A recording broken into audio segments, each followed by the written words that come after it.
Hey everyone, Mike the Beast here, and I got special guest Greg from MTG Comics. And Greg, it's just shy of 2 weeks, but we had the first ever King Kon.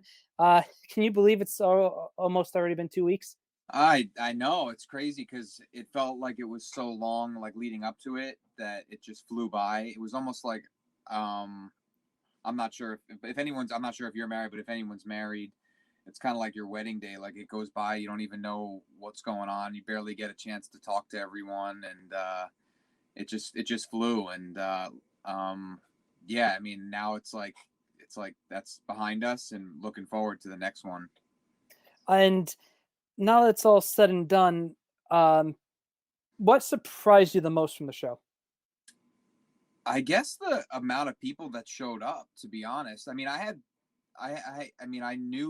a feeling that it was going to be a good turnout, but there were definite times throughout leading up to it where I was like, oh man, like what if like legitimately maybe like 15 people show up or 20 people show up, you know what I mean?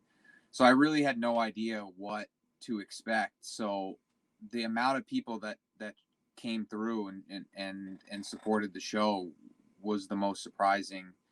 Um, and just how smooth I think the day went in general. Like, there was a little hiccup with the parking. Like some people were having trouble parking, but I know they had like double booked some meeting down the hall because I spoke to the lady after, and they had a wedding reception. So there was like a lot of other stuff going on there. So that shouldn't have been an issue, but it worked out. So that was really the only hiccup. And so I guess just how kind of the crowd, and I guess how seamless it went, and it's like my partner Mike, who helped me with it. He was at a show in Long Island on Saturday or Sunday, and people were still coming up to him who set up at the show, and we're talking about our show. You know what I mean? Awesome. Like saying like how great it was, and they can't wait for the next one. And it was so yeah. Just overall, it exceeded my expectations. I think it exceeded some of the vendors' expectations, and for you to come down there, and guys, to make such far trips from other states. I mean, that was just incredible. It was worth it. And you mentioned just how smooth it went. That was an awesome layout because you had the main lobby right when you go up the stairs, or if you're spinning, if you're coming off the elevator. Awesome group of YouTube people. You had three men. You had Jay from Principal Defects, Roger from Three Men. You had a few vendors, and then you had the two vending areas. I thought that was an awesome layout. I never felt like it was overcrowded, which you never know with how that's going to be. I Mm-hmm. thought there was always enough room throughout the day in either of those three locations. And it's like you said, it just went so smooth. So what did you think about the doing at the Holiday Inn? I mean, like I've said on some other shows, and just from from my past experience, like going to shows when I was a kid, it was always like Holiday Inn. You know what I mean? It was always like the local Holiday Inn had a card show, or it was a VF hall. But a lot of the ones I really remember were Holiday Inns or Hiltons or something like that. And so when I saw it, I was like, this is just like such a perfect fit. It's like an old school con. We're just gonna have books, have some vendors from the area, have some bigger name vendors, from the YouTube community and Instagram community, and kind of just have everyone, hang out and not feel like there's all these other things, and you got to make sure you get to like, New York Comic Con's tomorrow, or I'm not sure when you're releasing the video, but as we're speaking, it starts tomorrow, and I always feel like I'm not going to go there this year, but I've gone like 10 or 11 times in the past, and it always feels like I want to spend all my time in the comic section, but you feel like almost pressured, like there's a panel going on every, half hour or signing. And so with this, you just are there to focus on buying and selling and hanging out, and you don't have to really feel any obligation to do anything else but that. And I think that focus on that part is what people loved. Definitely. And like the big tagline was, and correct me if I'm wrong, a show by the community for the community. For the community, by the community. Yeah, Jay from Pressival coined that one. And it couldn't have been any more true. It was an awesome experience being able to meet some guys for the first time. You get to talk to some people that you've only met maybe if you were at Terrificon or the New Hampshire show. So just at that gathering, and like you said, there was no like, oh no, it's almost 3 o'clock. I gotta go see that guy, that panel, or oh that cosplay contest is going on. You have everyone in the same general vicinity, and you're interacting, meeting people for the first time, and hanging out, which was not that many shows can say they're like that. So that was such an awesome part of the show. Yeah, it was kind of like when I went to Terrificon. I saw you there briefly for the first time. That was my first show there. It was my first time being at Mohegan, so we made like a few day trip out of it. But I didn't get to. I like to go to these bigger shows the first day, Mhm. and if I'm lucky, I'll get to go like the next day. But I like to get there when everyone's just set up. I know that sometimes you get the deals at the end of the show, but I don't like to feel like I missed out on anything, because you could always still work out a deal, Oh yeah. with someone. But that front section of Terrificon was kind of like, it was all the books and everyone was just kind of hanging out there. I walked around the back and stuff like that. There were, AEW was there. They were doing some signings and other writers and artists. But that front section, like people were hanging out at Gary's booth. I saw Street Side was hanging out there and a few other people from the community. And I was like, man, I think this is like, there's something here that I'm hoping comes to this show, because everyone's hanging out, having a good time, talking comics, sharing their stories on Instagram and what they're buying, and even like little conversations about first appearances and stuff like that. And I just felt like that is like what Instagram is kind of like, when we're all at work and we get a break to go on and look at stuff and having conversations. So this was like a 1 day show where everyone was just doing that, kind of like I was just explaining at Terrificon, and just gathering together. And they maybe take 10 or 15 minutes to walk the floor, buy a book, and then they'd see that same person again and be like, oh, what'd you pick up? And plus Jay was like interviewing people. We did the raffles, one you won, which was crazy. I remember writing your name the night before, being like, I bet this guy hit something, because I didn't even, at that point, we got the book that you won literally like 2 days before. Someone donated to Pressable, so Jay was like, just let's do a giveaway. And I was like, I'll just include it in the early bird, because those people were really supporting. Not that other people didn't support by coming, but like you guys, you came the night before, you know what I mean, and stayed with your dad. So we added a couple things, but I remember writing your name down and being like, I bet something happens with this one. I don't know. It's like, I got a gut feeling, you know what I mean? That was, I couldn't believe that. I wanted to go just because just to see what see the prize war, and maybe get some reactions from people. But I, I couldn't believe it. It was, and it's an awesome book, and I'm a huge thing. The things like my 1A to Spider-Man, my Marvel character. So to get a book with the thing on it, signed by Starlin, you can't beat that. Yeah. No, so that was a cool moment. But yeah, I mean, it felt like a really special, and I almost feel like I want to say like a needed show like that. Like as much as I love Comic-Con and stuff like that, there is like it seems like there's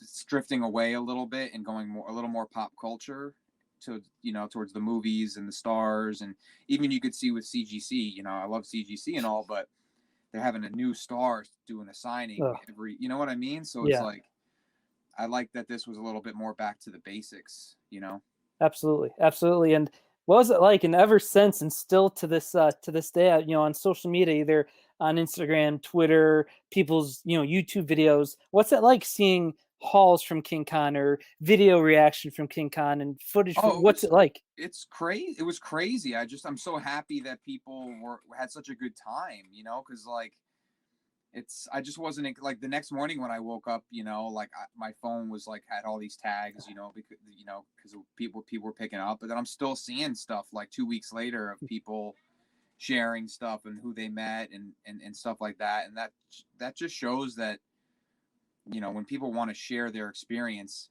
that's great. And that means that people who maybe couldn't make it are going to want to attend again, or come for the first time is what I mean. And I just think it gets almost like, viral, and people just, if it has a positive impact, people want to be there. And it's like everyone was just having a good time. You know what I mean?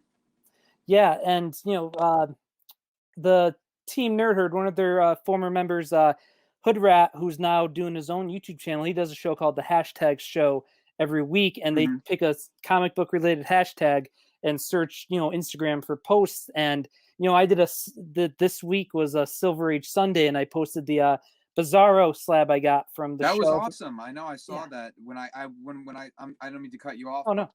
when Jay was doing his interviews, which was awesome, when how they handled that whole thing and seeing everyone's pickups, and you pulled out the Bizarro, I was great. I love seeing people that are still like into the D. I know Marvel just gets so much attention, but I've said this before, like I feel like DC has had such history, and I love to see people still buying those books. I still collect like old school Batman and Flash and stuff like that, and so when you pulled that out, I was like, that's a good buy, man. Like, Yeah, and I love Silver Age stuff, Marvel, DC, what have you, and especially those first appearances of the Rogues. I'm mm-hmm, trying to collect as many as I can, mm-hmm, and it's just those covers just pop just as well as the Marvel ones. So mm-hmm. when Kyle showed that on the 3-man preview, I was like, my eyes lit up, and like I went before that show, I was like, I have a few books I'm looking for, but Mm-hmm. nothing set, and then I see that book, and that was like, I'm going to Kyle's table first.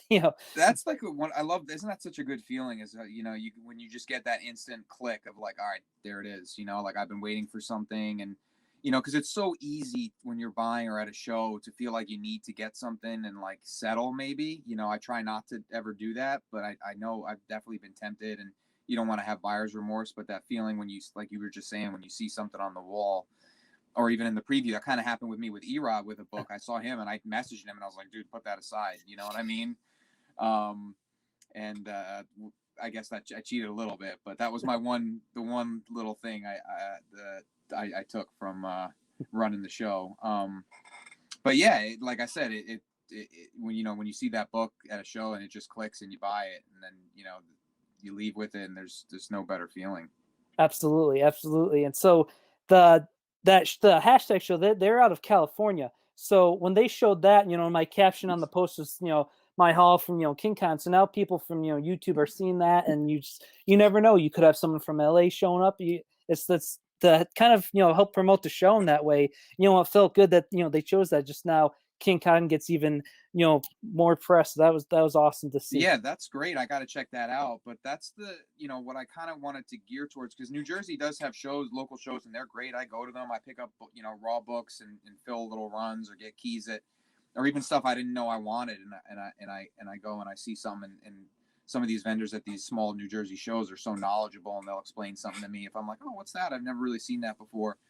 But as I was saying on Instagram, what I wanted to do was you like you were just saying, people out in LA and YouTube, we have all these connections and the networking, and it's like, why not utilize that? You know what I mean? And it's so easy just to send someone a DM and be like, hey, like, here's what I'm doing, or here's the show that's coming up. I follow you. And like I kind of did with Gary, like I followed Gary for a long time, and I was just, someone had suggested to, hey, just reach out to him. Like, maybe he'll set up and vend there. And I just, all just through networking, through people I know, I hit him up, and he could have easily been like, have you ever ran a show before? No, I can't. Maybe get one under the belt and then I'll do it. But he was like, yeah, man, sure. You know what I mean?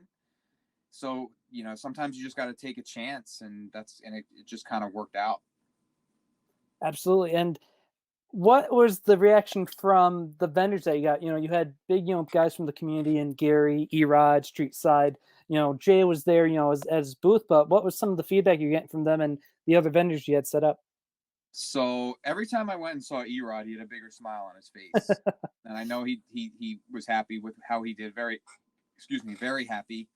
I know, I really, the only, I think, even complaint, like everyone was really happy, was like, I guess we didn't, I guess we had a budget, but it wasn't like anything crazy. So like, I wish we had a little more signage for like the second room. So I think one person at one point was kind of like, oh, I just, wish we got a little more traffic back there. What I still think there was good traffic. We were directing people back there. But as far as the vendors, it was like 99%.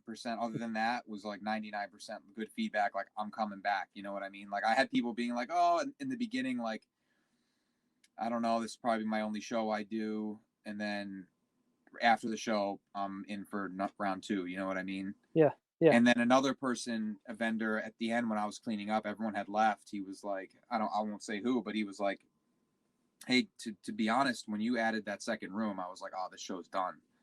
You have too many vendors. I just don't see how it's going to do well with now two rooms. Like everyone, it's just not going to be enough people." And at the end, he was like, "I couldn't have been more wrong." You know what I mean? And I was like, they didn't see some of the stuff I was doing behind the scenes, where I was trying to get network and have people, come out from all different parts of the Instagram community, like Ex-Illusionary, like everyone I really wanted there has like their own little, following, and, but we all kind of are in the same circle. So it's almost like subsections of, you know what I mean? So Yeah. I wanted to bring everyone to one place. But some people didn't know what I was doing, so they just saw on the outside, oh, some guy's just rented a Holiday Inn and maybe he's getting as many vendors as he can to fit in these rooms, and then that's it. You know what I mean? So, Um, but yeah, and I having the previews like you did, Three Men had you on, I think, twice, and the Defects had you on twice. The Comic Com podcast, Justin and Manuel had you on, and then you had the preview shows. Uh, that had to have been a huge oh, factor. What? Yeah, absolutely. Yeah, that was absolutely. But that's what I mean by some of the people that were maybe thought those things about the show might not do well. They're not that. Some of those people aren't really in tune with that stuff. You know what I mean? yeah. Like, I don't know if that person that said that to me knows anything like that. Had heard of those podcasts, or they're just maybe not social media savvy. I have some people that were there that are real old school and just don't really get involved with stuff like that. But yeah, I mean, so much credit goes out to the like Pressable and the Comic Con podcast, Justin and Zach, and then Three Men doing the preview, which was awesome. So yeah, I mean, like I said, everyone just kind of came together and put their faith in it to back it, and the day of the show, it just showed, how much effort everyone individually put in. Even I mean, you were in all those, you know, those YouTube videos, basically like chatting with us, asking questions, stuff like that. In the Three Men videos, like having you there too with your YouTube channel and your following was I want to say like almost like comforting. Like when I see these people I know and I've interacted with over the last year or so, especially during such like a weird time, finally getting together and just like forgetting all the BS that's going on and just having fun for a day, it was really nice. Absolutely. And I've said this a bunch before on my channel, other channels, but if there was one bright spot in this mess that's, COVID and the pandemic, it's how I've gotten involved with this comic book Instagram and YouTube community, all the great people I've met. And we wouldn't be doing this right now if it wasn't for, what's been happening in the Mm-hmm. world. So to have just like you just said, another event to kind of bring everyone together. There's you got a little bit of that Terrificon, and to have this and more kind of like focused in just the community. You can't ask much better than that. Oh no, absolutely, I agree. It's like the comics have been a very welcome distraction to all of the stuff like that goes on. It's nice to get your mind out of it while the prices of all the books have skyrocketed, which is cool, but also like just rough. I know. To buy, because I still have so much that I want. Yeah. But it's still like just seeing. It's brought excitement to the hobby too, where you could kind of have these conversations and just get distracted from whatever else is going on. Absolutely. When you were walking around, were you notice any books in particular that you saw a lot of people, showing off and buying and asking about, or was it just a little bit of everything? I saw so many people like just like long box diving, and I'm not like I'm such a, like I've said in other places before, I'm such like a moth to the flame when it comes to the wall books. I mean, I just I don't, I'm not up to speed as much on the spec stuff as I used to be. I don't know why. I just guess I've been busy with like the show and Yeah. other stuff like that. And I've been trying so hard to like build up a lot of the Silver Age stuff. So there's not Hmm. much like Silver Age stuff that like when it comes to the spec, like, oh, this character, like might be in this show that's coming up, and it's like a new series that might just have gotten picked up by HBO Max or Hulu or something like that. People are digging through it and stuff like that. I'm not on top of that, but there were so many people there that were just like flipping their fingers through the long boxes and just like really like leaving with piles of stuff. You know what I mean? Like the setups were so impressive with the walls, but I think people really did well with the long box setup. It's funny you bring that up because I've sold only twice at like shows, and the Three Men had a swap back in March, and then week before King, I was at that Near Mint Expo in Rhode Island, and what I've learned, and now I've learned to always have a long box, even if it's a short box handy, because at Near Mint I didn't really have much of my. I brought a short box, but I was like, I have some cool wall books and looking to move. But then like I had a short box, I had some other books that I put in, and it's almost like as soon as you put that, you mentioned that moth to a flame, the people were going through it and asking if they had any more. So I've learned now for whenever I set up, always have at least a short box because I think it's just like the thrill of the atmosphere. You go to the show and like it's almost like, okay, time to dig through this table. And I'm sure Yeah, there's people at King that dug through every long box or short box, and that's awesome. yeah.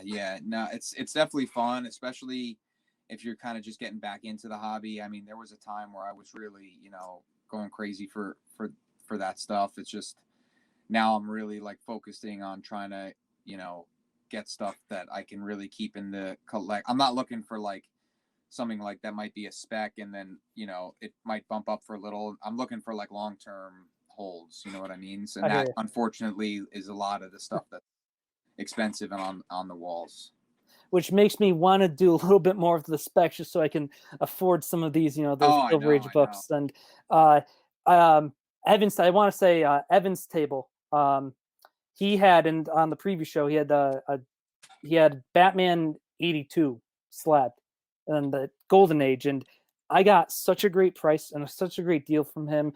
It was great talking with him because you can tell he's a true comic book fan, and Evan from SMCB sales. yeah, yeah. Yeah. Um, So and the funny thing is, like, I met him purely coincidentally in maybe I guess it was like March or so. Like, I came across him selling something on Facebook, and I reached out to him about it, and I saw he was living in the town over, and he was like, "Do you want to do a local pickup?" And I was like, "Yeah, sure." And I went and bought a few things from him. We started chatting, and I think later on I had bought one other thing from him, and at that point I was like, "Hey, look, like," because he had told me he buys collections and stuff like that. Um, and I was like, "Hey, look, like if you have a lot of inventory," he was maybe like this third or fourth person I had asked, like, and I was like, "I'd love to have you like set up at a show that I'm doing." He's like, "I haven't set up at in like 2 decades," basically wow, he told me. But I was like, "That's perfect because I'm trying to get people that you don't see, often and are kind of new and give them an opportunity." So just weird stuff like that had happened, and it worked out because I've heard a lot of good feedback from him. People got, like he's got great stuff and yeah, like, absolutely. like a lot of cool stuff too that you don't see all the time. And like he would just sell on eBay a lot. But this was a good outlet for him. I know he did well and he was really happy. And so it's great to hear that you got something from him. And yeah, I just love that because it was such like a like if I was one of those things where if I wasn't on Facebook at that moment and I didn't see him do that post and you know what I mean? It's like the way we crossed was kind of crazy at that time. Yeah, and it expands the community even more, which is awesome. Yeah. Um, And he wasn't on Instagram, and or at least he was for a little bit, but he has like another business that he had, so he turned it over to comics.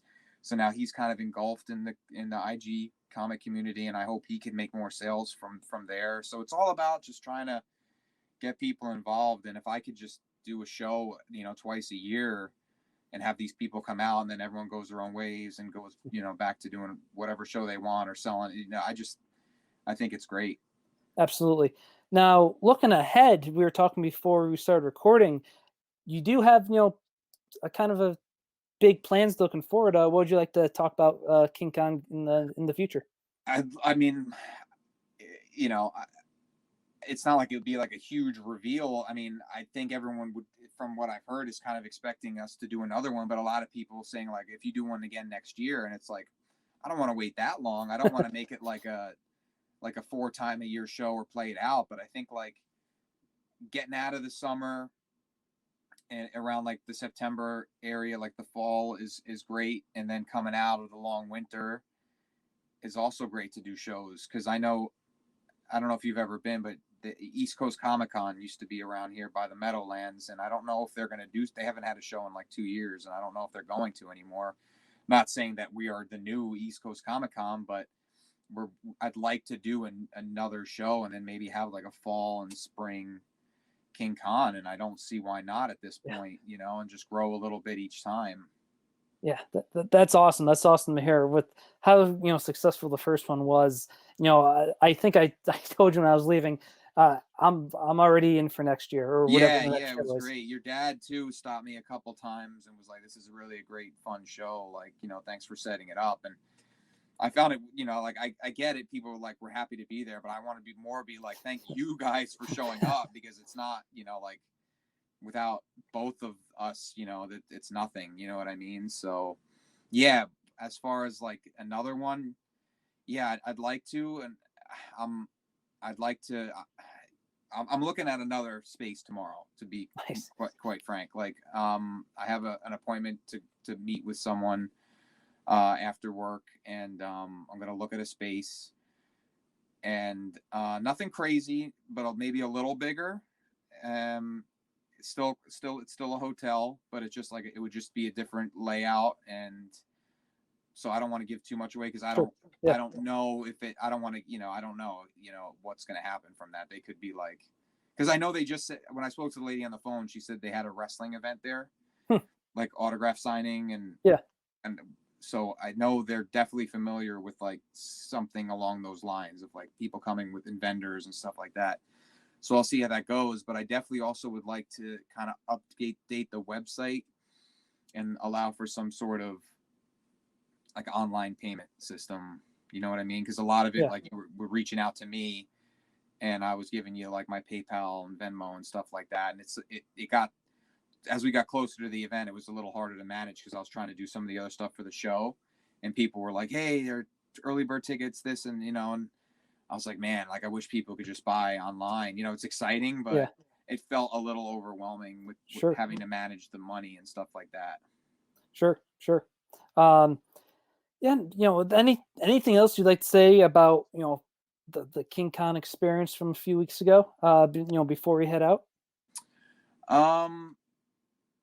Just that like it was like such a surreal thing to see in the moment, and like seeing everyone there, some people who I'd never met before, but I had seen so much, like X and the Gerard who he set up with, and while also having like my family there, you know what I mean, and like at the door, but even seeing guys like you and Three Men and then Pressable show up, and everyone just kind of like putting their effort in was just really special. I don't really know how else to, I bought stuff, but that wasn't like the highlight. You know what I mean? The highlight was seeing it all come to fruition and seeing what people can do together, if they really put their minds to it and want to, come together and have a good time.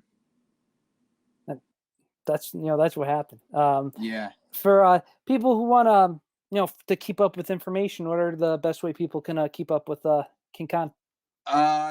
At King Kon, there's no G, so it's KINGKON without the G, show on Instagram.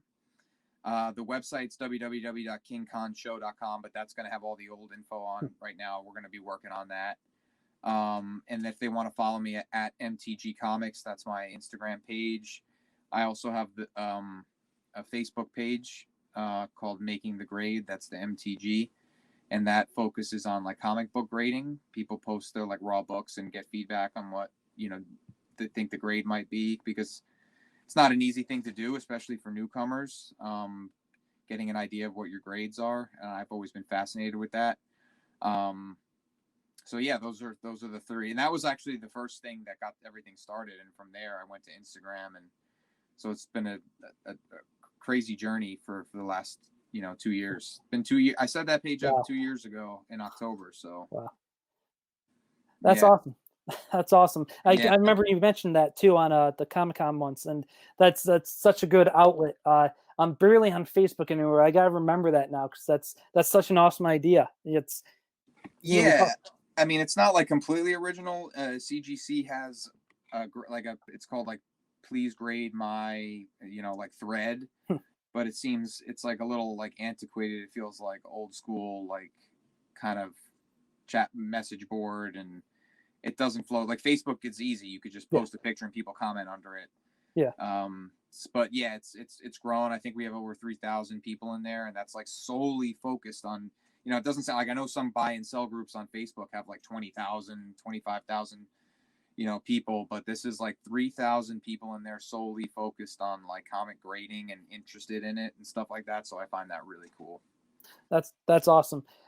Greg, thank you for taking the time for hopping on the Hey, channel. thanks for having me, man. Thank you again for you and your dad coming out to the show. It was a blast, and once again, I can't wait for the next one.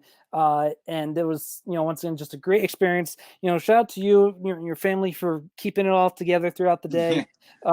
Shout out to all the vendors. There was such a good group of people, and getting getting great deals, but just like talking with them, and Hmm. Gary had a moment just to talk comics with them. Same, Erod, Street Side, Hmm. getting to meet NRG Comics for the first time. They were Yep. fun. So it's just shout out to everyone who from my end who made that made the show possible, and it was great meeting and interacting with a lot of people from the community. Yeah. Uh, And thank you so much for having me on and allowing me to talk about it. And once I get more info, we'll chat, and I could come back and we could talk about the updates for the new one. awesome, can't All wait. right. Once again, Greg, thanks so much, everyone. Thank you for watching and Thanks, continue for the guys. support. Take it easy, everyone.